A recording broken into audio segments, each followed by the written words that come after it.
In the last episode, our heroes have found the sphere of no touching. Will they fall under its trap? Let's find out.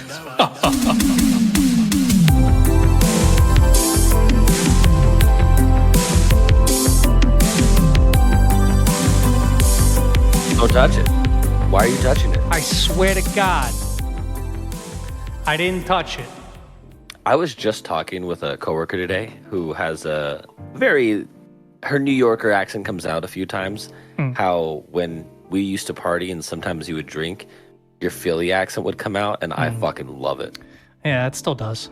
It still does. Yeah. I get like the ons, like turn the light on, coffee. No, I'm sorry. It's not. No, you guys say coffee. It's coffee. Coffee. Is the proper way to say it. But you Neanderthals ruined it.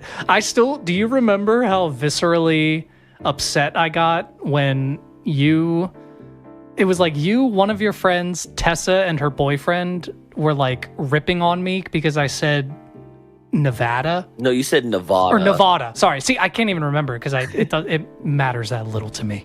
But no, I said Nevada, and you guys were like, "What the fuck did you just say? You fucking idiot!" And we were at Town Square, and I just shut off. I just remember being like, "Okay, if that's how it is." I do remember. I'm like, "Oh shit, did we take that a little too far?" I don't know why I was so passionate about it, but I still am. So don't you? No, upon reflection now, I don't know. It was all about appearance, right? When you're so young. So I was just like, I don't want to look dumb. Yeah. And what the worst part is I had a teacher in Las Vegas, so not anywhere else. It was in Nevada, who drilled into us when we were like in third grade. She was like, it's Nevada. It is originally a Native American language that means snow-capped mountains. If you say Nevada, you're basically spitting on their language, and like went off on this whole tirade. And I was like, okay, I will never say Nevada. And then everyone in the world who lives in Nevada was like, fuck you, how dare you spit on our language. Exactly. And I was like, okay, who am I disrespecting here at the end of the day? That's the real question. Well, I'll tell you who we're not disrespecting. The beautiful people listening to this episode. It's the 22nd episode. Oh my God, I don't know what episode it is. We're in our early 20s, and we're ready to make a few more mistakes, if you know what I'm saying. When you hit your early 20s, you don't remember what age you are. You don't even know. You're like 21, 22. I'm too drunk. I don't even remember.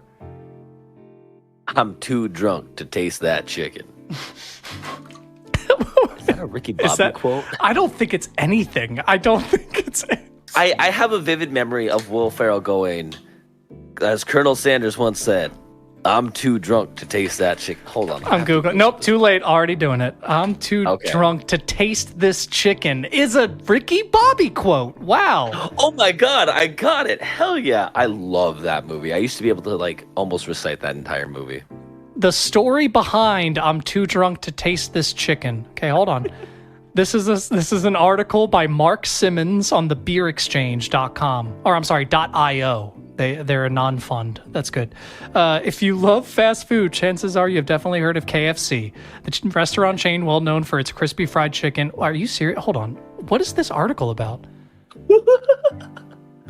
I think he was doing fake commercials in the movie, and that was like his pitch for his KFC sponsor or whatever. But now I'm really interested and invested to hear what this article is saying is the backstory to that. Yeah, okay, hold on. You mean like for the movie or in the movie?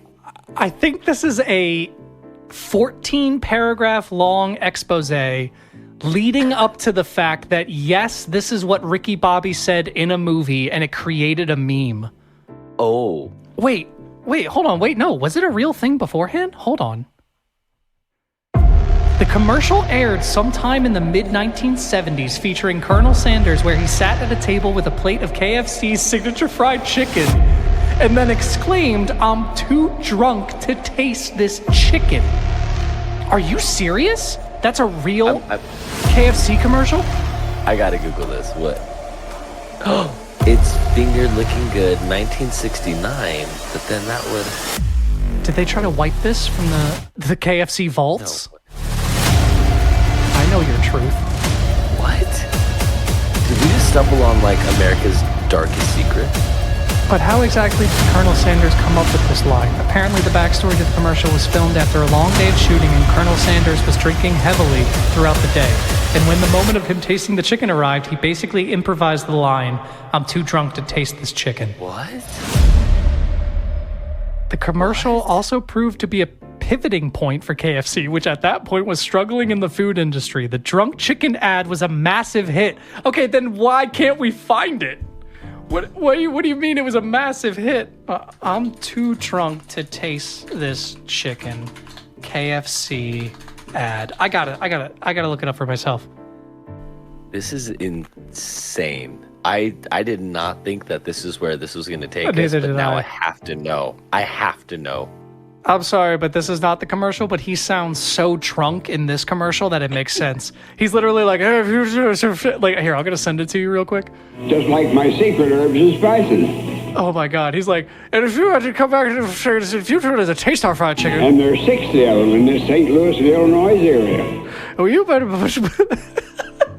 All right, so drunk Colonel Sanders has to be the picture of our podcast.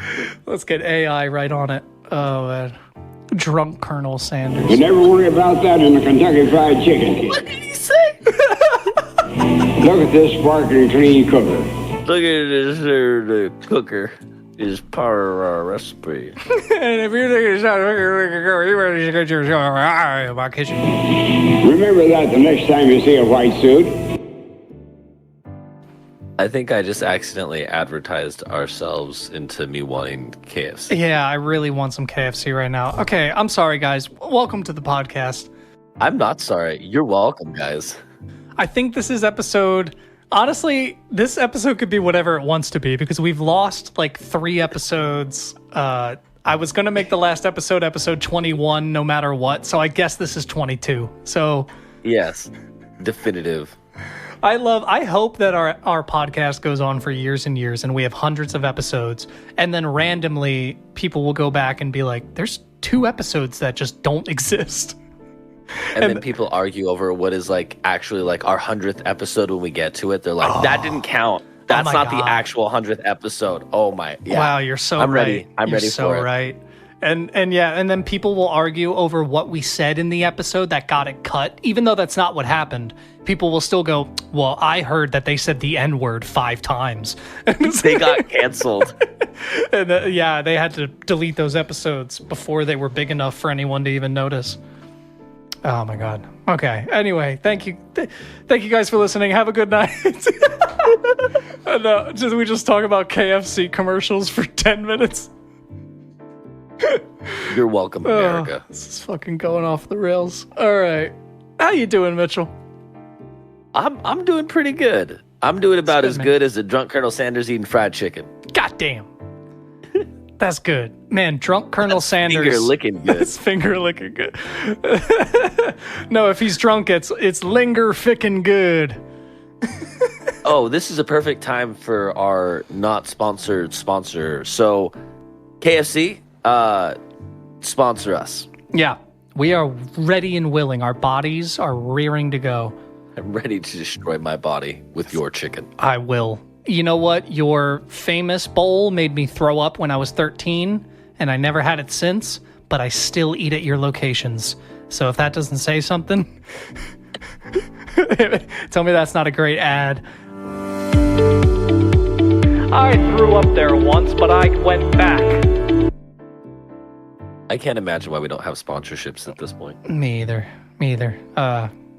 But it's good, man. I've been pretty good myself. I think I've been in somewhat of a renaissance of sorts, I think.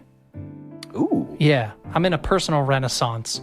I feel like I don't know when this episode's coming out, but who cares? It's not like anybody listens to this anyway. But I'm making a game. I'm currently trying to make a game right now. Very fun. Very exciting. Thank you. Yes, you were one of the only people who's played it. It's like a little horror kind of experience game. It won't be very long. It's very short. It's just going to be a fun little experiment thing I'm doing.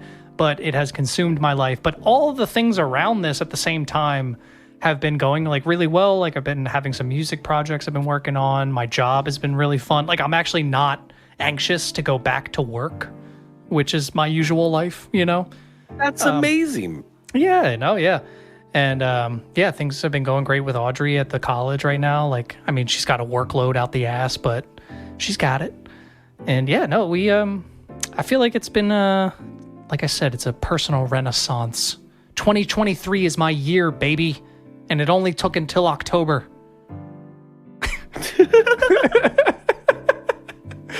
Nailed it. Oh man. Yeah. But no, yeah, it's been pretty chill. Did you have any topics you wanted to talk about this week? I did have a funny story I came across. So I thought this was a more recent story, but it looks like this was posted on February 11th, 2022. But I don't care because I think it's a funny story. Okay. As you know, I love birds. So I am privy, as you can tell by KFC, I am privy to stories about birds. So Vermont line workers rescue parrot stuck 60 feet up in a tree. I'm sorry? So a lady had a pet macaw. The family that she got the macaw from had the wings clipped. So this bird wasn't used to flying. They were sitting down outside and another bird landed near it, scaring the macaw. The macaw flew up 60 feet into the tree and was too afraid to come down. So they had to get the power company to come out with the bucket thing that they have in order to get the bird out of the tree. And they're like, yeah, I've never had to get a bird out of a tree. I would never have the patience. I would just be so mad. I would be looking at it like, just jump. You'll handle the rest from there, I promise. Just jump. You're like one of the few species that can do that successfully. Well, yeah, this is the only time I will ever say this in this context, but just fucking jump. Just jump. Holy shit. I'm not gonna lie. I wish that was a little bit more of a topic to talk about because I got nothing, man. I didn't. This is I also had an edible. I'm also gonna eat another one right now. So this is just gonna be a fun episode. Everyone, sit back and relax. I did. Okay, real quick. I'm gonna cut all this out. I forgot how chewy this was. It's like, Jesus Christ, my molars. I could do like ASMR. Joseph, keep that in. This is the behind the scenes Patreon content. Oh man. This is the content we make people pay for. No, I did think of another topic to discuss. So beautiful. You had sent me the game, and I played another version of it today. Okay. But after I had played the game, it kind of reminded me that, and I think maybe with music, we see it a little differently, right? Because music is definitely something that is career-oriented for both of us. Mm-hmm. And I think it's important that there's going to be a period where you suck at things, right? There's going to be a period where you just need to try things, you need to do things, and eventually you will get to a point where it becomes, okay, now you're actually investing in something like the music that we both do, where we're taking a little bit more time. We're making sure that there's like another level of polish. We're reviewing it with our peers to make sure we're putting out the right quality. But I think when it comes to trying things that you're passionate about and that you enjoy, I think it's important to just do stuff. And for example, one of the things I think it'll lead to is it helps to inspire others. So as you know, for many, many years, I've been wanting to write my own manga story.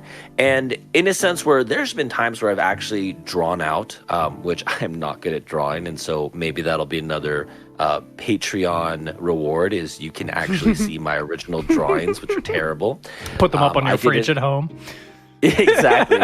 I did another where I actually like typed up a story and I was like, okay, I'll get somebody who can actually write it up later for me, kind of abandon it. And there was something about seeing your game and seeing the work you put into it and knowing that, it's stuff you've dabbled in before, but I felt like it still felt like something out of your wheelhouse.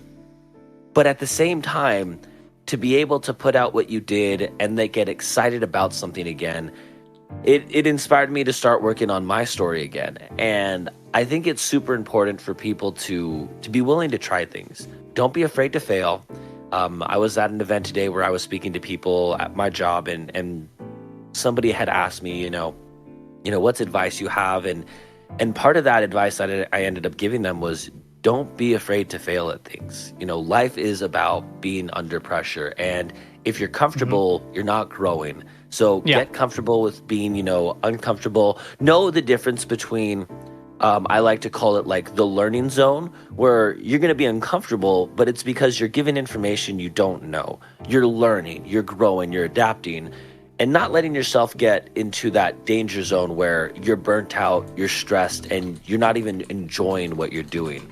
So I just thought it was a good thing to kind of touch on, especially since you had mentioned the game in the beginning of, if you're out there, you're listening, there's a project you're passionate about and something that you really want to bring to life, fucking go for it. I think, life is a short thing it's funny because I love the meme where it's like Dwight saying false. Life is the longest thing you'll ever do. And I'm like, touche logic. Yeah. But in the sense of when you look back, I always want to say that I'm glad I wrote that story. I'm glad that I tried to do the thing. I never want to look back and think, damn, I wish I would have done that. Yeah, because I think we always look at things as like end goals, right? Where if you start having the idea of like a story, like let's say you're a writer and you want to write a book, you start getting the idea, you get real excited, you're writing it, but then maybe your mind starts drifting a little too far into the future and you start thinking like, okay, well, how will I get this published? Like, and then if I get it published, what will I do? And then if it becomes a series, like what? And then that kind of thinking can sometimes like stop people from pursuing it further because they go, oh, well, that's above my head. I don't know how to publish a book. I don't know how to publish a game. I don't know how to make, and it's like, well, that part doesn't matter yet. Have you made the game? Have you written the book? Do the thing first. Like you were saying, like, just do it. That's like the biggest thing. And I actually, it's funny you had brought that up because I forgot. I did want to mention this a few episodes ago because it's an interesting phenomenon. And I think this is a good portion to bring it up at is, have you heard of the Dunning-Kruger effect? No, I know about the Dr. Pepper and Keurig company. Very similar actually. So both were funded by Post in 1950. No, Malone. It goes deep. It goes deep. No, so you've probably heard of like the definition of it. Maybe you just don't recognize the name. Because the only reason I remember it is because of Freddy Krueger, and then I made like a pun on it in a thing I wanted to release a while ago, but I never did. But yeah, it's called the Dunning-Kruger effect, and the idea is that when you're learning something new, you learn it at such a fast pace because it's so new that you start to think you're an expert. You start to think like, oh, like this is so easy. Like, why doesn't everyone just fucking write a book? Why doesn't everyone just make music? Like, it's like learning guitar and someone teaches you Smoke on the Water, right? And it's like, the only thing I know how to play. I can still play it. It's either that or hot cross buns. That's the only two options. So it's like once you learn that, people start getting in their head like, wait, guitar is just chords. And then oh man, I could just play. And it's like this rise. And what happens is after that insane rise of information and knowledge and feeling like you're the best, you run into your first hurdle and it comes crashing down. And you think like, oh, I'm a fraud. I don't deserve any of this. Like, I don't know how to do this at all. And then all the things you learned prior actually might not have even been true. Maybe they were just kind of easy ways to get around the thing that is actually the problem. You know what? It's like this insane kind of effect where it's like, so this is almost, the reason I bring this up is because that's the next step beyond just doing it. Because it's like, you just do it, but then you're going to run into that first hurdle that makes you go, oh shit, this isn't as easy as I thought it was going to be, Yeah. And I mean, I've run into it already. I mean, with everything I've ever done, this happens to me because I have the personality of like learning something and then going, this is my entire life now, the fucking TikTok meme or whatever. This is my personality. Yeah, this is my entire personality, where I will just focus on that thing for like weeks and learn everything about it. But then the second it becomes like, oh shit, if I want to continue learning this, I need to invest insane amounts of time and learn what, and that's when I start getting freaked out and I go, okay, never mind. Like, you know, but with certain things like music, and then even most recently with like the video game design thing, when I run into those hurdles, they almost become challenges that I'm excited to overcome, because I'm like, oh, finally, like something isn't like I can learn something new, you know? Yeah, and again, it's hitting that learning zone. That's where it should become a little bit uncomfortable, but it's one of those, and there's so many phrases around it, right? Like, you can't get diamonds without pressure, and something about lobsters. Yeah, actually, there is a specific lobster that when it loses its shell, it's the stress that it feels in terms of being in danger that helps its body grow its new shell. Yes. So there actually is something about lobsters. We actually got more conversation out of that first half an hour than I thought we were going to, Mitchell. I'm proud of us. Oh, thank you. Yeah, it's something that I was actually planning on us talking about at some point in the episode. And, you know, between the drunk chicken and the parrot in the tree, I felt like this was a good next transition. Hell yeah. I actually, I guess this is spooky too, but I just wanted to mention that Dunning-Kruger effect. This sounds so lame now, but I don't care, man. It's me. I love myself. I was writing a musical a few years ago. Or attempting to. I was attempting to write a musical. And did you tell me about this? I don't think so. Fuck you. You were the best man at my wedding, and I didn't even know about your musical. Yeah, well, it doesn't exist, so that's okay. But one of the songs that I was writing was called Nightmare on 6th Street, the Dunning-Kruger effect. Yeah. It was pretty Funny. good. And I lived on 6th Street. Okay, anyway, it's when I lived downtown. Not important. All right, should we just start? Bro, you're doxing yourself. Not anymore. What? Well, people will go to where I used to live. Exactly, and then they imitate your life. Is that what you want? I think the edible's kicking in because I kind of got scared that someone was listening to this 3 years ago. I think the edibles are definitely kicking in. Like, for a half a second when you said that, I was like, oh, fuck, what if someone... But it doesn't... Posting stuff doesn't work that way. And it only goes forward. Because hear me out. I was thinking about a context of, like, you post a video... Never mind. It's not important. What if somebody would have watched that before? I should probably worry more about the things that could come back to haunt me. Oh, man. Oh, well. We all die. We all become ghosts. And speaking of ghosts... Spoilers. There's no ghosts. We watched 2023's Cobweb. Mitchell, this was your suggestion. Cobweb. It was. Very proud of it. All right. So, director Samuel Bodin and distributed by Lionsgate, who did the recent Saw movie that came out. Lionsgate doesn't have many properties. They pretty much have Saw, and that's about it. I mean, Saw is probably one of the more famous horror movie series, though, that consistently does well. Yeah. I haven't seen the new one. I'll give him that. I haven't either. I didn't realize it was already out. I knew it was coming out this month. I'm excited for that and Five Nights at Freddy's. Yeah, you know what's so funny is I actually do want to see Five Nights at Freddy's in theaters, but I'm going to wait like 3 or 4 weeks because I don't want to be in a theater filled with 10-year-olds. Do you know what I mean? Do you feel me? Because come on, we know who the audience is. Like, I get that a bunch of like kids our age are going to go see this movie, but we are not the main audience for this movie. Is it rated PG-13 or yes, R? Because it's PG-13. Yeah. I wish they went R. I wish know. they weren't afraid to go R because I would have loved to see some kids actually freak out in the movie theater. That would have been enough for me to be like, yeah, I'm definitely going to watch that in theaters. Yeah. Maybe I still will. Yeah, Go like a midnight showing. Right, there you go. Yeah, seeing the kids react to it would be pretty funny. But yeah, I don't know. It might not be that bad, but Yeah, that was actually Well, one you're of... in a college town too, so that might help. True. All right. Anyway, we're not going to do that thing where we don't talk about the movie for 20 minutes, okay? We're going to talk about this movie. After we spent like a good 5 minutes talking about Five Nights at Freddy's. Right, exactly. That's why I had to mention that. I was like, we're not doing this again. All right, so this movie is starring Antony Starr, Lizzy Caplan. By the way, did you notice that one of the kids in this is the son of Gary Busey? Is it right? Oh my gosh. Yes. Yep. Yeah. And holy crap, I see it in his face now. I'm looking at his photo and it's very, very distinct. And do you want to hear something fucked up? Gary Busey has a son who is like 30 to 40 years old.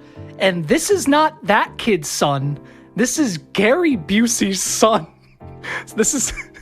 Gary Busey's like 80 years old. Man, I can't even. But you know what?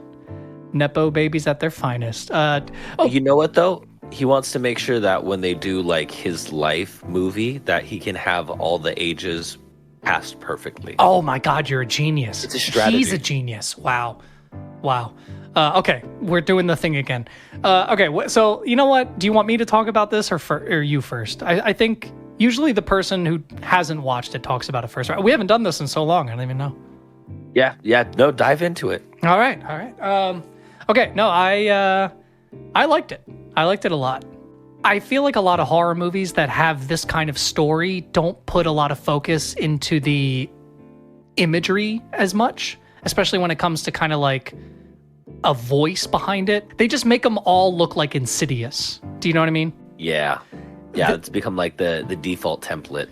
Yeah, and this movie has a tinge of that, where like the color grading and some of the moodiness, like, yeah, it kind of feels like an Insidious or a Conjuring kind of movie. But then it felt purposeful. Yes, and the cinematography and the lighting in this movie is so well done that like I was just like blown away by that most of the time.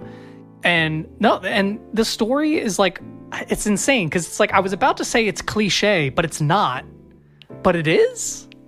It's funny. I think the story is actually one of the weakest elements of it. I think the acting was incredible. I think the cinematography, yeah, and we'll get a little bit more into that. That's fair. You know, I think I probably agree with you. I probably agree. I think I'm more surprised that you feel that way. But again, I have jaded you over the years. I was about to say I spent too much time fucking watching it. I went from being like, that was a really great movie. Now I'm like, I enjoyed the cinematography, but the acting was atrocious. You know, but you, like you said, the acting is super good. Like Antony Starr. Oh my gosh. The dad. He plays such a great character to create suspense without it needing to require jump scares. Like him acting is just and I mean this in the best way. It creeps you out when he's playing that character. And again, I mean that in the best possible way, where he's invoking that emotion that makes a horror movie keep you on edge without being like, are they going to do another jump scare in 2 more minutes? Yeah, no, I agree. Because when I saw he was in this movie, I thought he was just going to be like the kind of normal dad, like in Insidious or whatever. Like, I can't remember the actor's name, but it's the guy who was in all those fucking movies. You know, The Conjuring. Yep. He's in all of them. Annabelle. That guy, I thought that's who he was going to play, was just your normal at-home dad thing. And I thought that was going to be kind of weird. But then once the movie started and I saw the direction it was going, I was like, oh, he's perfect. Like, he's so good at being brooding. And like, but at the same time, he also comes off as just a dad who's just a little bit too intense. So it's like, oh, well, is he just being a dad, or is he overprotective? Yeah. Or is he got like a secret to him? Yeah. And I think too, with the mom, right? Going from, oh, I care, to going to like that crazy. And then when they're together in a scene where he almost feels like the more sane one until you realize his actions. And then you see her response. And it's just this, I don't know if juxtaposition is the best word for it, but they play very different characters that still invoke that same kind of feeling of unease. Yeah, no, 100%. I guess we should say spoilers out the gate. That's true. Maybe we should talk about the story a little bit. Yeah, right. Who cares? I like our open conversation like this. But no, we will be talking about spoilers a little bit because it's hard not to with this story because it just starts. You know, this isn't one of those movies that lingers for a while. Like in the first 20 minutes to a half an hour, like immediately in the first 10 minutes, you have an interaction with the girl in the wall. And there's already this kind of like tension between the mom and the son. Like, because at first, like I kind of clocked it right away, but at first you could have seen it as bad acting. Like when the mom came in and she was just kind of like, "Oh, honey, you're fine. Like you have such an overactive imagination." Like it felt like a 1980s or 70s sitcom mom almost for a second in terms of like the honey. Yes, it's like dreamlike almost, right? Which a lot of this movie is.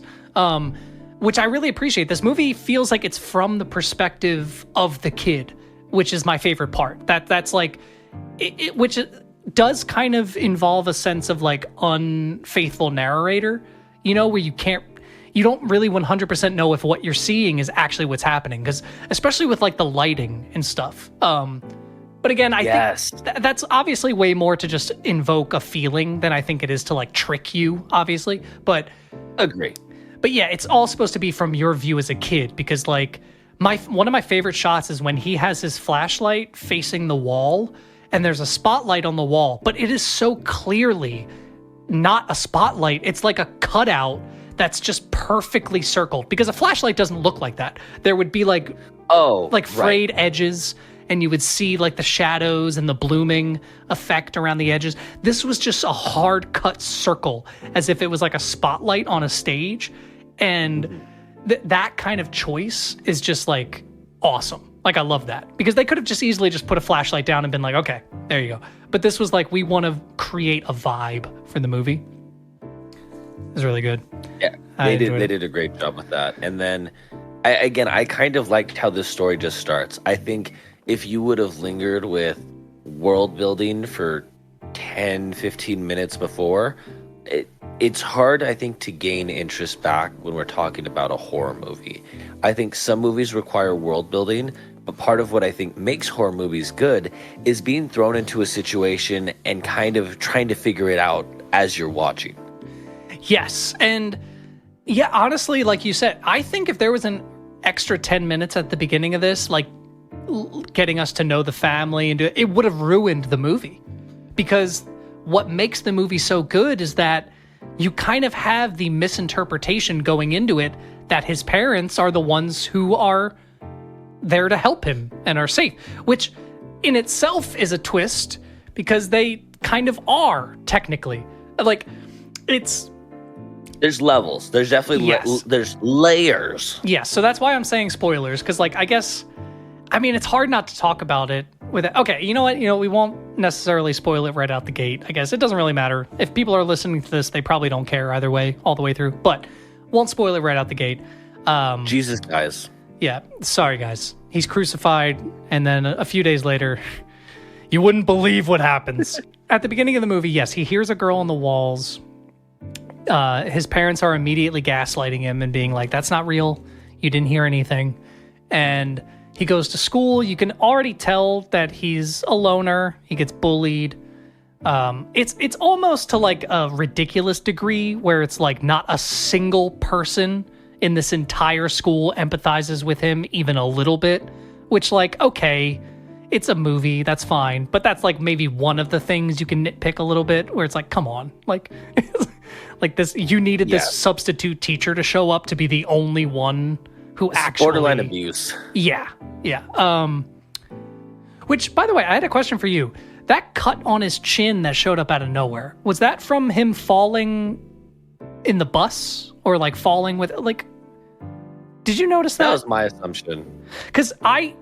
And that's, again, I think it was the movie doing it on purpose, because they don't tell you and they don't show you outright. So my first instinct was, oh, his fucking parents did that to him.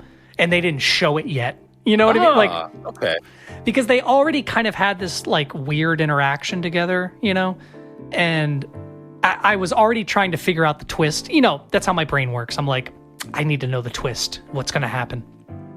And I will say that I didn't necessarily see the ending coming, but I knew that something was going to happen because it felt like everything was tying up a little too quickly. Does that make sense? Yes. And no, I totally hear you, and I agree. It made me suspicious of everything at one point in the movie where I didn't know what I was actually trusting. Again, not to try to jump ahead too much or spoilers, but with both the parents and in the wall, you know, you have this sense of, all right, is the voice in the wall really there to help him? And he does trust the voice on the wall, so he begins to form that like relationship. Yeah, and I did too. I did too for a good while. I was pretty on board with them, with like the idea that this voice in the wall. I you know what? Fuck it, spoilers. I thought that the girl in the wall was going to be the girl who went missing 2 years ago. That was a good setup. That same. Amanda and I both were thinking, oh, that's got to be the girl that went missing and the parents kidnapped her, right? Because maybe they lost their child or something along the lines of that was kind of our thought process initially. Exactly. And if they take him out trick-or-treating, they're leaving her home alone on Halloween night so she can escape, or you know what I mean? Like, there was things lining up where it was like, okay, well, this would make sense. Which, again, to the movie's credit, that's kind of what you should do if you're trying to twist, you know, someone's expectations. Okay, so I have a question. How do you feel about the substitute teacher? Do you feel like that was a little too like a little too quick of a reaction? Like, she felt creepy to me. Here's my problem with this substitute, and if maybe they showed that she went through some kind of personal trauma, but the entire time I was thinking, if you're this worried, why didn't you call Child Protective Services? Mm-hmm.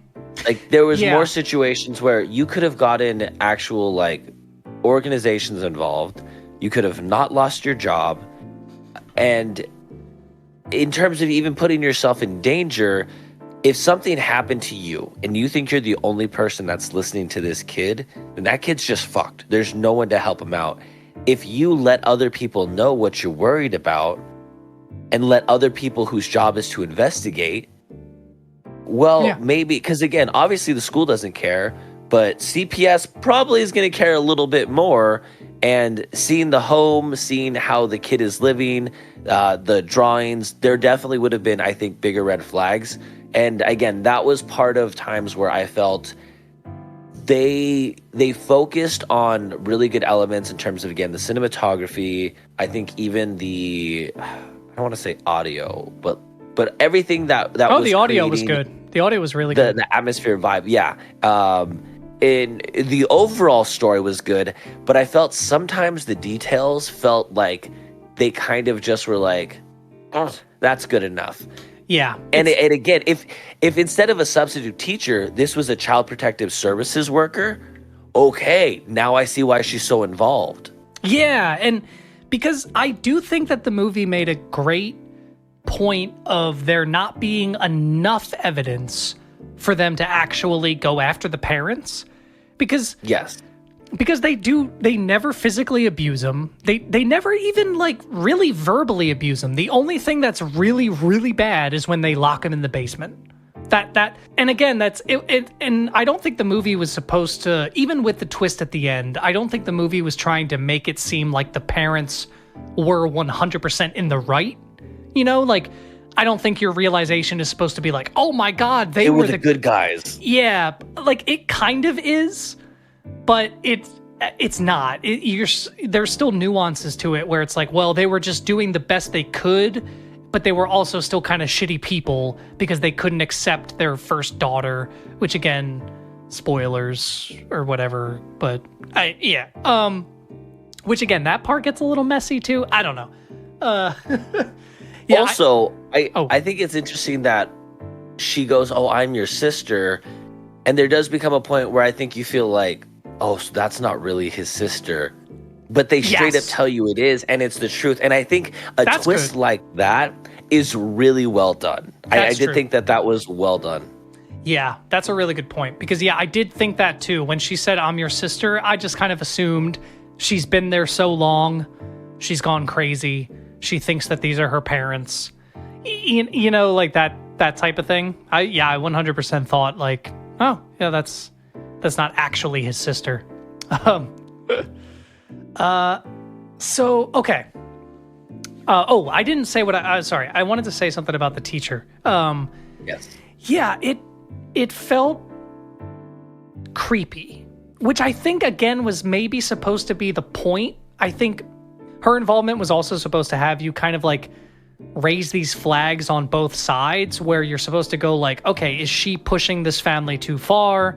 Is this family deserving of this scrutiny? I don't know, because when she showed up at the house the second time to hand over a piece of paper with her phone number very clearly at the top of the paper. Again, story details that I was just like, what? Yeah, that part didn't and that's so easily fixable. You could have just had her do that before he got kicked out of school. Like, why do that at that moment in the story where you're making her come back to the house when she already knows she isn't supposed to be there and they hate her? Give her a piece of paper that, why wouldn't they? They're her parents. Why would they not look at that paper before you get and they don't, for some reason. She just puts it on the fridge and then covers up the phone number with a magnet. Perfectly. Yeah, again,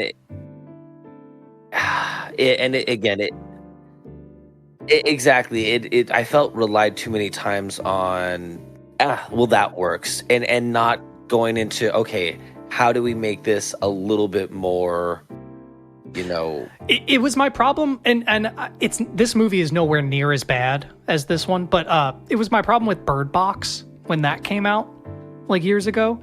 There was so many things in that movie that relied on convenience, or it was just like, oh, this car crashed right in front of us, let's steal this car. Oh, this person happened to break in right when we needed to, and now the door is open and we can get out. Like, there was so many moments of that convenience of like, oh, this just happens in the story so that the next thing can happen. This movie suffered from that at a few parts where it felt like even the bullies showing up at the end, that felt a little ham-fisted. Like, it's almost like they needed more bodies. Like the writer and the director looked at each other and went, we need more kills. How do we get more bodies? They went, well, what if the bully has revenge or something? And even then, I was thinking, like, really? Like, they went to that extent? Like, even if you were that mad, you were gonna... Yeah. What if they owned a gun? Like it was... I felt, again, to your point, like, they needed more bodies. Let's just throw the bullies, go back to get their revenge on him. Yeah. And maybe to an extent, like, if they egg the house or something like that. But to the point where they're going to commit a home invasion, and they're going to, did they think that either A, their plan was to kill the family so there were no witnesses, right, which would have been a huge red flag, or B, we're going to just terrorize and scare them. It just didn't feel like any situation. Exactly. Again, it felt shoehorned in. It didn't feel like there was a situation that played out where I'm like, yeah, no, I get that. Yeah, because I thought they were going to egg his house, like you said. I thought it was going to be I thought it was the day before Halloween, and they were going to do like a mischief night. And what do you know about mischief night? No, I was about to ask you, what is... Oh, maybe this... What? I mean, I was about to say East Coast, but yeah, white people stuff. Oh. It's a bit of both. It's the night before Halloween where kids go out and like egg houses and throw toilet paper, TP stuff. And it was like it's like, I don't know, it's tradition for people. I never did it. I don't know.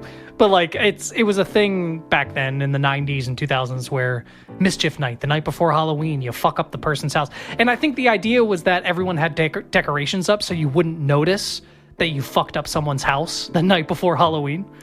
Okay. Yeah, I think that's where it's rooted in. But either way, I assumed that that's what was going to happen. And when they showed up with bats and weapons, which, by the way, the only person not wearing a mask was the only person they would recognize, which I was like, okay, this doesn't make any fucking sense. Because the four brothers roll up to the house and they're like, hey, look at Peter. And they're all wearing masks except for Brian. And I was like, Brian's the only one you would recognize. Why shouldn't he? And again, like, any parent who sees that kid's bully and four larger kids pull up to the house, the first thing you're gonna do is just call the police. Yeah. Like, if like, why announce yourself? Also, if your plan is to, I'm gonna break into this home, and again, what? Were you just gonna beat the kid up? Were you gonna scare him? Were you gonna torture him? I know. Were you gonna kill the? Like, what? What was the plan? Right? Because they did say that line where he says something like, "Oh, are you in there alone, Peter?" And I guess that's supposed to imply that they knew he would be home alone or thought he would be home alone. But like, why? What? Like, yeah, it didn't really make much sense. It did get a good laugh out of me though when the door creaks open and the kid just goes, "Are they fucking with us?" Like, that got me. But yeah, I felt like a lot of that was forced. It was kind of unrealistic. And again, it was one of the things that pulled me out of the movie because I was just critiquing it so hard. Yeah, the last like 20 minutes of this movie are not strong. Like, I'd say the first hour of this movie is really great. So good. Yeah. And the last 20 minutes, but I don't hate it. Because I kind of love how it devolves into just schlock. Like it's just kind of like an 80s horror movie nonsense by the end of it. Like kind of like Malignant. Do you remember that movie? Yeah, it almost feels like the first hour they were like, oh, we're crushing this. This is incredible. And then somebody ran in and was like, you guys know this is due within the next 4 hours, right? And they're like, oh, fuck, okay. A little bit, yeah. Where, again, like the end of it, and when we get to the ending, there's a few things, I'll talk more about. But up until like that point, again, there was instances with the substitute teacher where I'm like, well, that seems kind of weird. But it was at that point where the bullies were like full, like torture, kidnap, whatever they were going to do, that I was like, all right, what the hell is happening in this movie? Yeah. It definitely took some leaps and bounds with its logic. It was kind of like, just to get the story to keep going, let's do this. I didn't really take a lot of notes for this movie. I was just kind of genuinely enjoying it while I was watching it. And when I do that, I don't really take a lot of notes other than the stuff I liked. Oh yeah. And that's what's funny is that there was things that I was nitpicking about this, like kind of plot point wise, but for some reason the style and showmanship of this movie overshadowed those kind of plot holes where I was okay with it. Where, like I said, I want it, like, if we need to get to a point where there's bodies, okay, fine. I guess this is how they need their bodies. Like, I don't know. You know what I mean? The other thing I wanted to touch on before I forget was the fact that the teacher's name was Miss Divine. I'm like, oh, what is this, divine intervention? She's going to, like, save him at some point. That's a good point. I thought the same thing, too. I thought it was like, oh, is she the angelic character? Like that type of... Little on the nose there. Yeah, very. But I guess the story doesn't really go that direction. Like, there's not really a biblical angle. I mean, maybe there is, and I just don't know it. But I don't really see But that kind of brings us to the next point of storytelling, right? Okay. What the fuck is that girl? Because it's made to seem like she was just a normal child. Yeah. And then this bitch has spider powers? I'm sorry. No. Okay, well, no. She doesn't have spider powers. Okay, I'm glad you said that because that's going to lead me into something else in a second here. She was climbing on walls and then like ripping people in half. Okay, yes. Well, the implication was that since she was in there, she's like become a contortionist to get herself through the walls. Do you know what I mean? Like she's basically like broken her bones and morphed them into a shape that she can like get herself through the wall. Because I think someone even says at some point, like, I don't know. But okay, so here's my thoughts, right? Yeah. You're telling me, okay, there's not a single human on Earth, no matter how strong they are, I don't care, that has the ability to rip somebody's torso off the rest of their body. I think it's the sharpness of her teeth and claws. It's not strength, it's sharpness. I think that's the implication.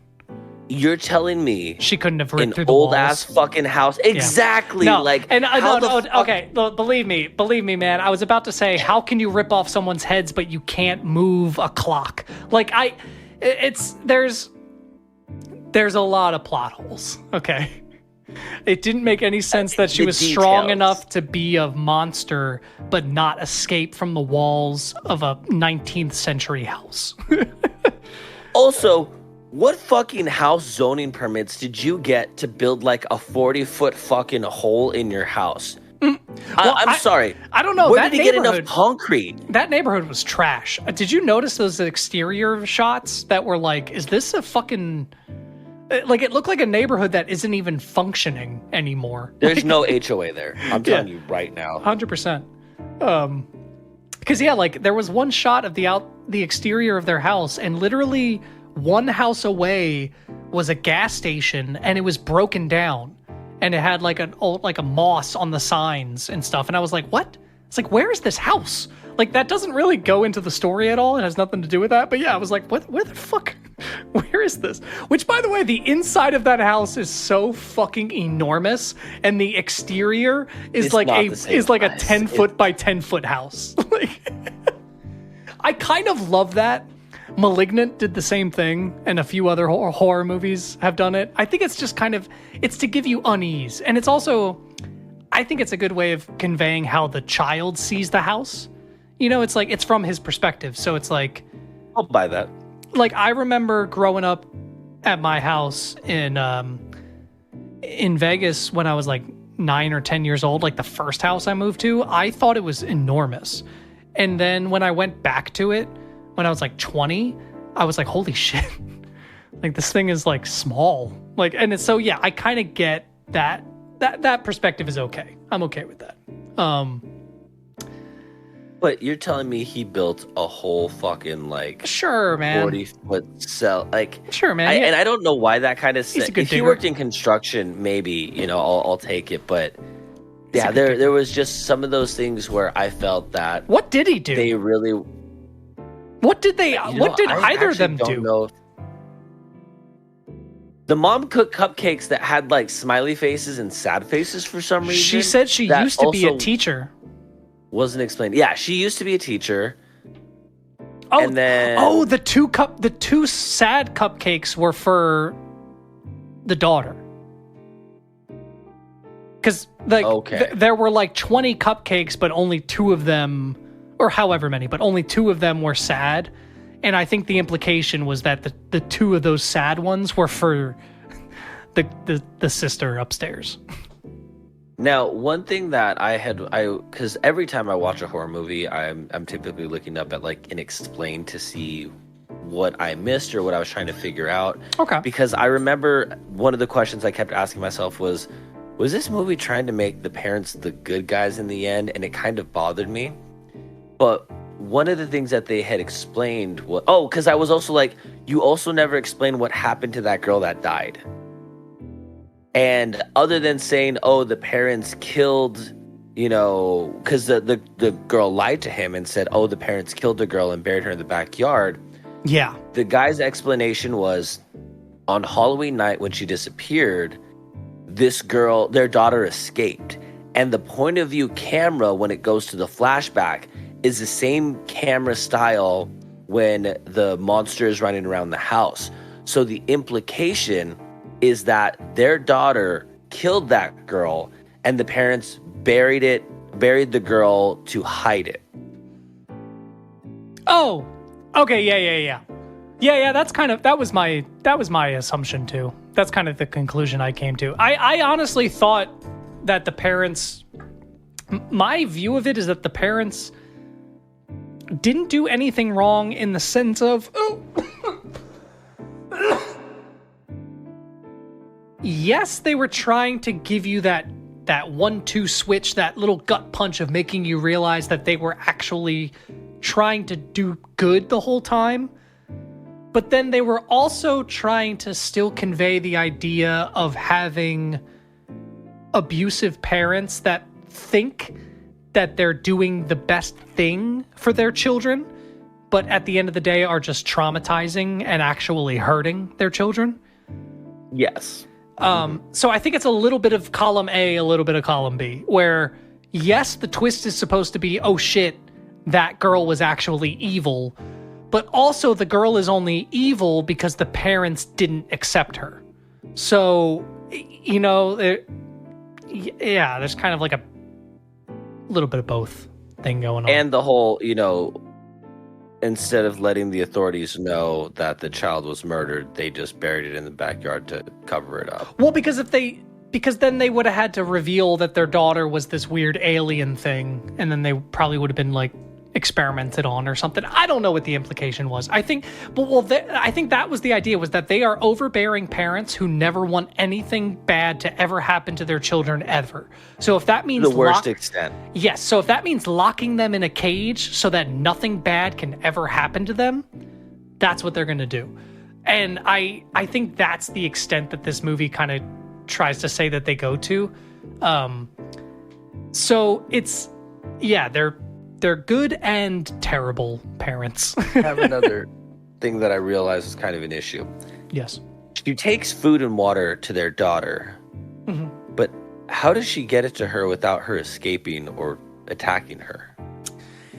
Yeah, I don't know. I also don't even know why they bothered keeping her alive. That was kind of my biggest thing. I know that sounds fucked up, but I mean, but again, like what they're doing is fucked up. So it's kind of, it makes you ask questions of like, well, if you're already going through all this, why didn't you just kill her or something? You know, like why?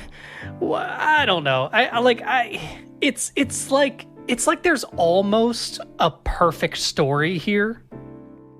And it's like just barely missing it, you know? Yeah. I do agree though. It's like, why wouldn't she just escape? Oh, because you mentioned before about what she is.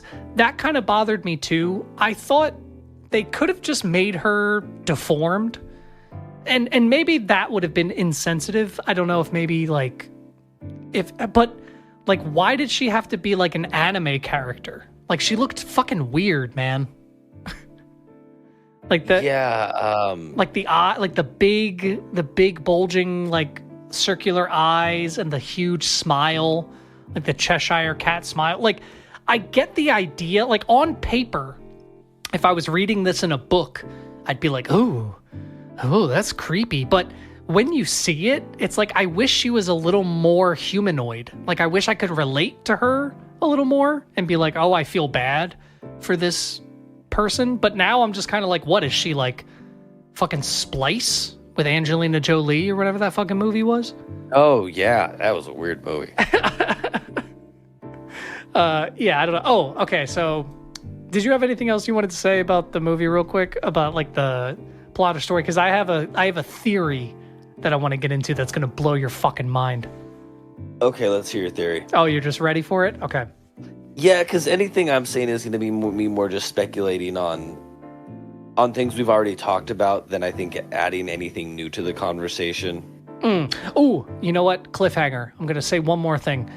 The part of the movie that made my jaw drop was the rat poison scene. That shit. I was like, I'm like, oh, he poisoned them. But it was one of those I was expecting to be wrong, and I was like, oh, he poisoned them. Okay, actually, no, I do want to talk about that scene. Yeah. That is not how your body reacts to being poisoned. She threw up more than the contents of her stomach would have. And again, it's one of those where, oh, is this supernatural? But I don't think anything in this was supposed to be supernatural. I think it was supposed to be set in the normal world. I didn't get that vibe. I think, to be honest, I think it was supposed to be blood, and they didn't convey that well enough.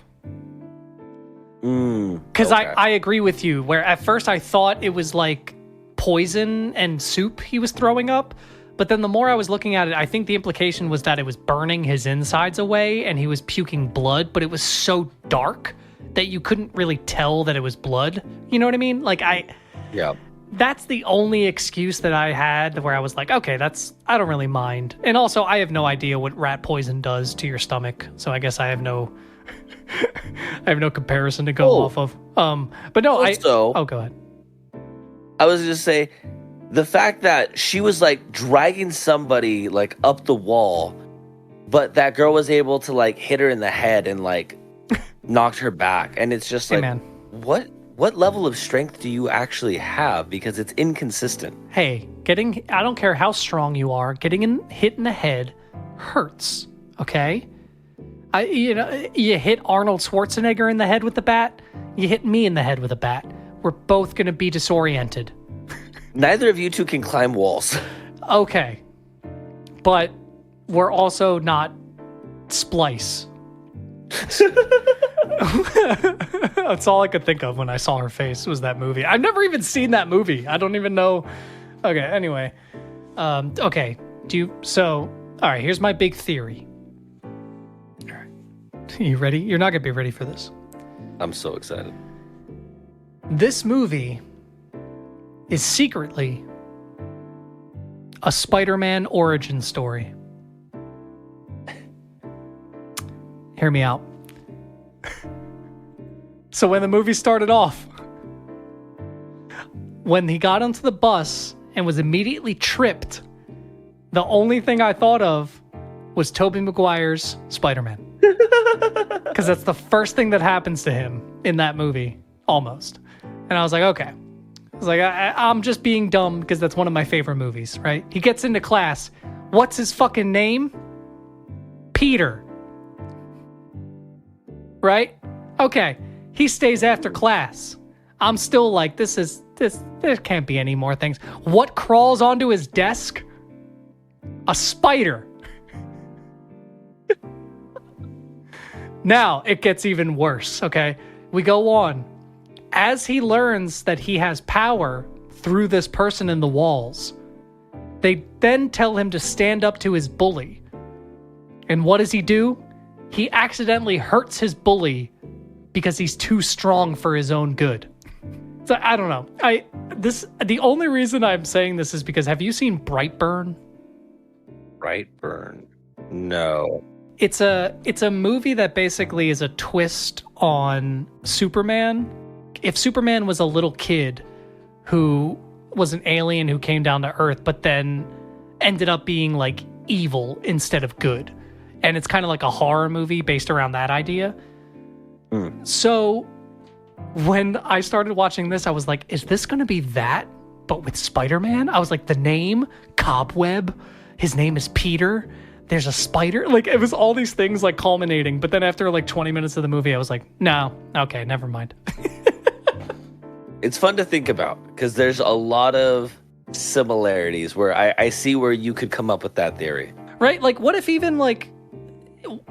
was like a writing exercise for the original writer? Like, he wanted to make a horror story based on the origin story of Spider-Man. And then as he kept writing it, it just kind of evolved and changed. Oh, this could be its own movie. Yeah, exactly. Map Pat. It's good on That's the film theory. Thanks for theory. Thanks for filming.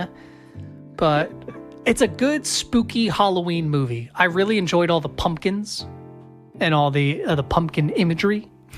That's my favorite. Yeah, they went all out on the pumpkin. Their pumpkin budget was $50 million. Easily. All right. We want to give our final ratings on this. Yes. What are you giving Cobweb? I am giving Cobweb a strong 7 out of 10. Like a very strong 7.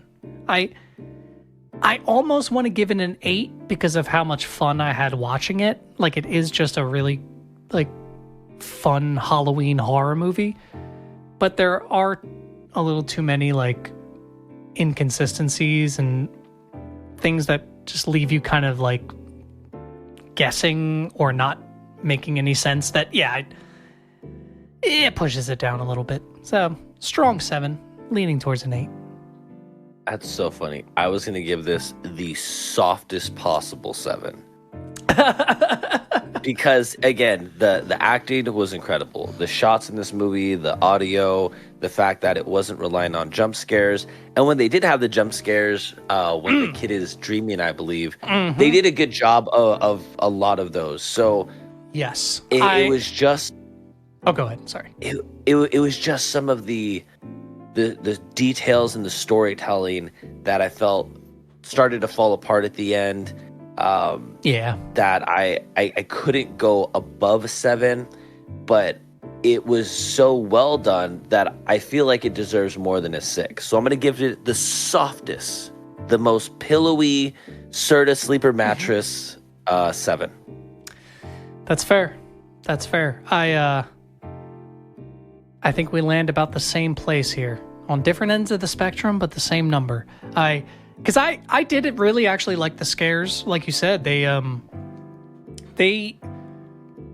even though they didn't necessarily have jump scares, they were still very inventive with how they did it. And I think that even though they used a dream sequence, and initially I was kind of reserved about it because I hate it when horror movies use nightmare sequences as their excuse to have a scary scene, because it's like it's nothing to the story. Do you know what I mean? Like when they make a horror movie and then the nightmare sequence is the only like majorly scary part where ghostly things happen, it doesn't mean anything because it was just a fucking dream. Like and then I hate that was the excuse to have the big scare.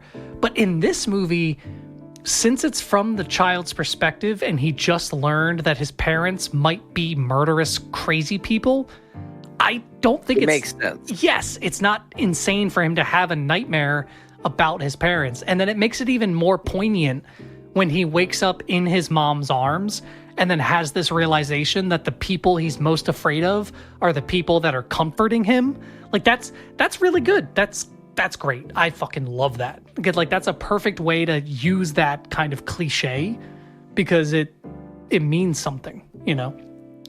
Yeah, no, I agree. I think if you give it a purpose, then I can get behind it. And I think with the dream, they did a really great job of, this is the kid's inner turmoil once he wakes up and realizes, oh shit, this is a problem.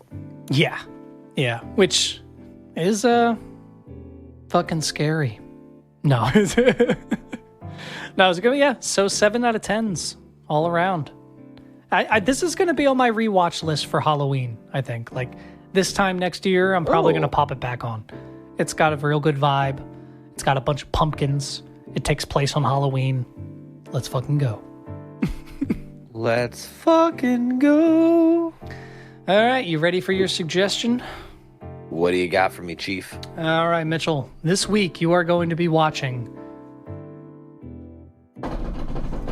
Barbarian. Came out last year? 2 years ago? Not sure. Stars Justin Long. It's a good one. It's a good one.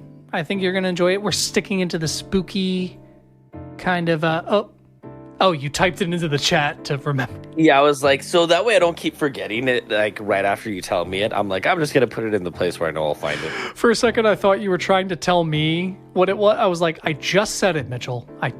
You're like, why are you explaining me as I'm telling you? Yeah, you also didn't know before I told you, so I don't know why you think. But yeah, no, we're staying into the spooky things, and weirdly enough, I think you'll find some similarities. I was not expecting the amount of overlap between movies when it came to this one, because I already picked Barbarian last week before you had me watch this. So, yeah, I think you'll notice some interesting parallels. What's super funny too is a lot of the reviews that I was looking up when I was trying to get a better understanding of like the things I maybe didn't catch or miss in this movie. Almost every review compared it to Barbarian, and I was like, "What the fuck is Barbarian?" Well, there you go. You're about to find out, baby. And and we'll also talk about Possum in the next episode. Oh, so excited. Yeah, so maybe we'll do a little bit of a shorter kind of intro next episode. Just get straight into the movies or something like that, but we'll see. Nope. Just kidding. Nope. 3-hour episode. All right, guys. Well, thank you for listening. It's been 21 episodes going hot. You can fucking quote me on that. 21 episodes. We can drink now. I'll drink to that. We have recorded 21 episodes. I don't care if there's 21 out into the world. We have recorded 21 episodes. Maybe we're the ones not good with continuity. Oh. Somebody does a review of our podcast. The director of this movie does a review of our podcast. He didn't bring up this topic on the birds and the trees that he started with earlier, and I was really expecting to see, how do you like that? Yeah, I really thought that would be the Chekhov's gun of the whole podcast. Chekhov's bird. The Chekhov's bird. Oh, man. All right. Well, thank you guys for listening. We'll see you in the next episode. Love your faces. Bye. Get out. Get out of here. Get out. I'm serious. Get the fuck out. Fuck out of my house. Get the fuck out of my house. Goodbye.